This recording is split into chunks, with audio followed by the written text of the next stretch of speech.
Hello, everyone. This is Deborah Richardson, and today I am putting the AP in Happy, where accounts payable teams are empowered to protect the vendor master file from fraud. This podcast will give a voice to accounts payable team members by talking about the growing reality of cyber attacks in their world and which vendor setup and vendor management techniques they can apply to protect the vendor master file from fraud.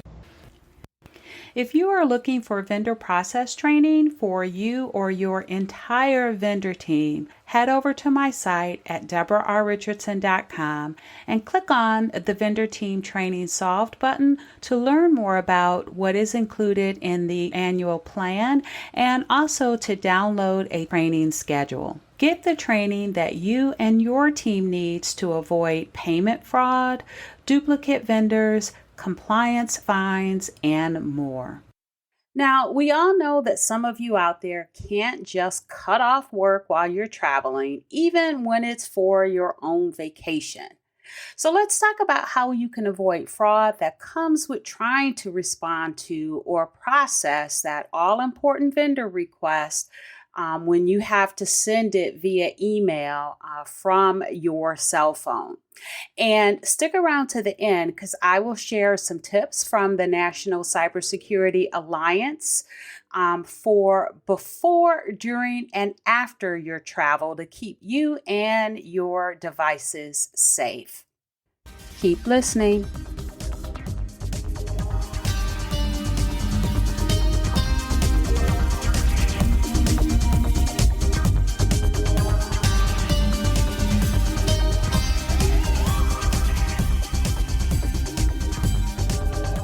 Welcome to episode 188, Working While Traveling, Why You Should Not Use Your Cell Phone for Vendor Request Emails. So the summer of 2022 is predicted to be a busy travel season with pent-up demand for vacations from, you know what, I am just tired of saying it over the last couple of years. Many vendor team members like you and your team may be hitting the road or the airplane to a great destination. Or maybe you're working remotely and you plan a workcation. I think that's what they call it, where you work in a different locale. So you might be planning that. Or maybe your company has already restored business travel. I just went to a conference last week and it was just back to normal, just kind of jam-packed. So maybe you'll be doing some business travel. Well, whatever the case may be, if you're traveling, I am wishing you a safe and uneventful travel voyage. Unlike me going to that conference last week, it was just bad on the way and on the way back. The airline was 0 for 2 out of 2 connections. So hopefully you'll have uneventful travel and do all the things and see all the people that you scheduled or intended to while you are there. So let's get to the issues with using your cell phone too quickly, check, and maybe even respond to, forward, or process a vendor request that came or comes to your email. Now, this is different than what I've talked about before on this podcast, which is smishing. It's different from smishing. Now, smishing is just phishing, and phishing is sending fraudulent emails purporting to be from legitimate sources to steal sensitive data or get you to click on malware, but via text. So instead of via email, it is via text. But what I am talking about is opening up your email from your phone, not as a result of a phishing or smishing text, but it is opening up your email from your phone, and I know you have it, and trying to get ahead or keep up on emails that maybe come to you and should probably go to someone else, especially since you're traveling. But here are at least 2 issues you face that could put your company at risk for fraudulent payment if you do that. So number 1 is Your cell phone's smaller screen makes it harder to spot the red flags of fraudulent emails. So it makes it harder to spot that extra letter in the email domain. It makes it harder to spot inconsistent URLs. And so if you end up responding to a fraudulent email, that could reveal sensitive information that can be used for future fraudulent email by the cybercriminal or fraudster. And again, that's because the screen is so small, you just don't notice that it is a fraudulent email, and so you respond as if it is not, which means you could reveal some sensitive information that could be used to make that email or sender, that cybercriminal, that fraudster, seem more legitimate in the future. Or worse, right? You may forward that email to a team member to handle. So maybe you don't respond to it. Maybe you forward it to a team member to handle. And especially if you're a director, if you are or have direct or indirect reports, if you're a leader and you forward that email, they may assume that the email is legitimate because you forwarded it. And then they won't be as vigilant in looking for those red flags. But what they're not understanding is that you may not see those red flags because, again, you are forwarding that email from your phone that has a smaller screen. And so it's harder for you to spot whether or not that email is fraudulent, harder to spot whether it has red flags. Now, number 2 is, and this is why we're talking about leaders. So if you are a leader, do not approve escalations, exceptions to any processes while you're out of the office. Again, that will mean your reports won't be as vigilant with other requests that come from you, right? Air quotes, you can't see it, that comes from you while you are out of the office.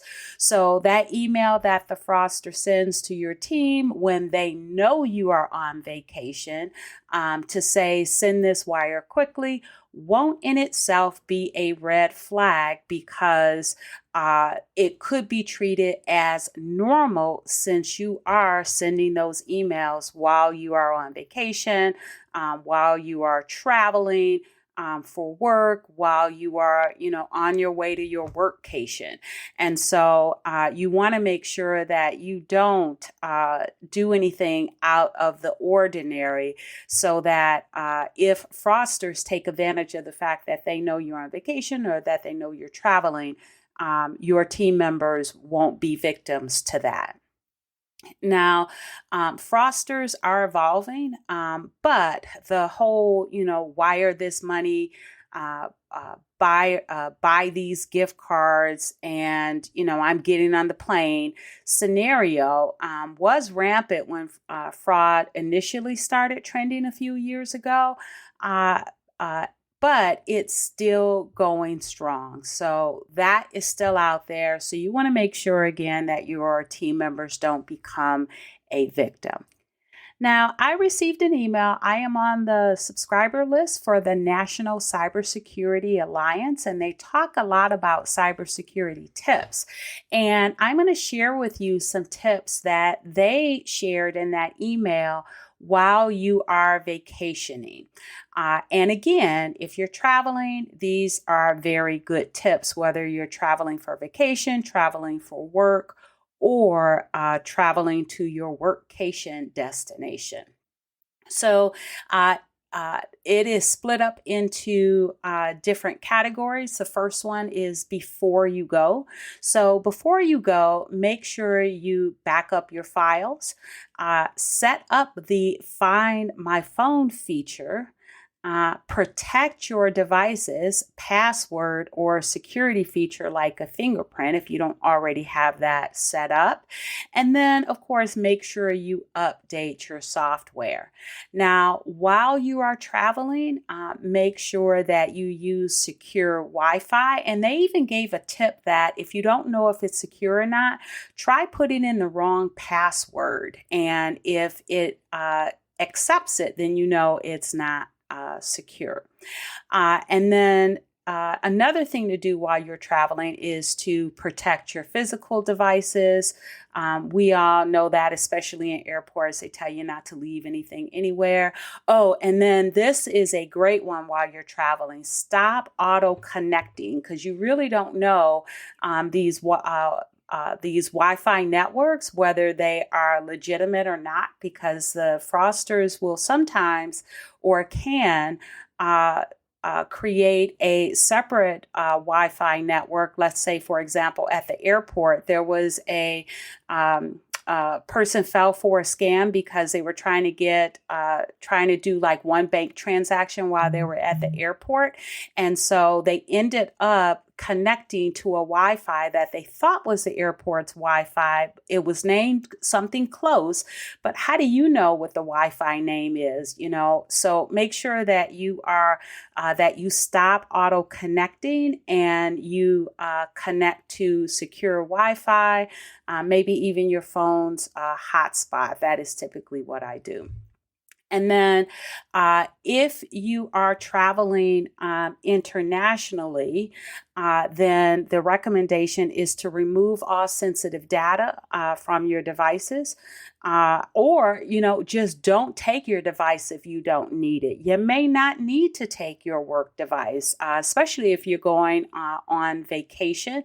Now, maybe you do if you're traveling for business or your workcation. But if it's a vacation, consider whether or not you even need to take it. And then, so that's internationally before you go, while you're traveling, and then internationally. And then the last category is when you come back. And the National Cybersecurity Alliance recommends that you change all your passwords on all your devices on your return home, especially if you traveled internationally. Now, I will add one here, and this is when you come back, then share all your memories, post all your pictures, and share your memories with your social network. And, wait until you come back to do that. Do your team a favor. Don't post that you're going on vacation if that's where you go, if you're going on vacation, or even that you're traveling. And if you remember the shark lady, and the shark lady posted that she was going on vacation, and that was the cue for the fraudsters to reach out to her bookkeeper. So and she ended up, or they lost $400,000 in a fraudulent transaction. She did end up getting that back, but you never know what might happen to you. And so you don't want to put your team members, your direct reports in the line of fire by notifying these fraudsters and cyber criminals that are monitoring social media accounts that you are out of the office, that you're vacationing, because they will strike. So make sure you wait until you come back to post all your pictures and to share all your memories. And so that was kind of my 2 cents in there. And hopefully you'll find that relevant. And I will tell you, I talked before about going to a conference last week. I didn't even really post that I was going to a conference. I posted a picture that I took while I was there once I got back. So hopefully those tips are something that will resonate with you and can help you as you make your way to travel for vacation this summer, travel for that in-person business meeting or conference, or a travel for a workcation destination. So thanks everyone. I hope you enjoyed the 188th episode of the Putting the AP in Happy podcast, where accounts payable teams are empowered to protect the vendor master file from fraud. Don't forget to check the show notes for the links mentioned in the podcast. If you enjoyed this episode, consider subscribing and writing a review of my podcast on the platform that you use to listen. Stay happy.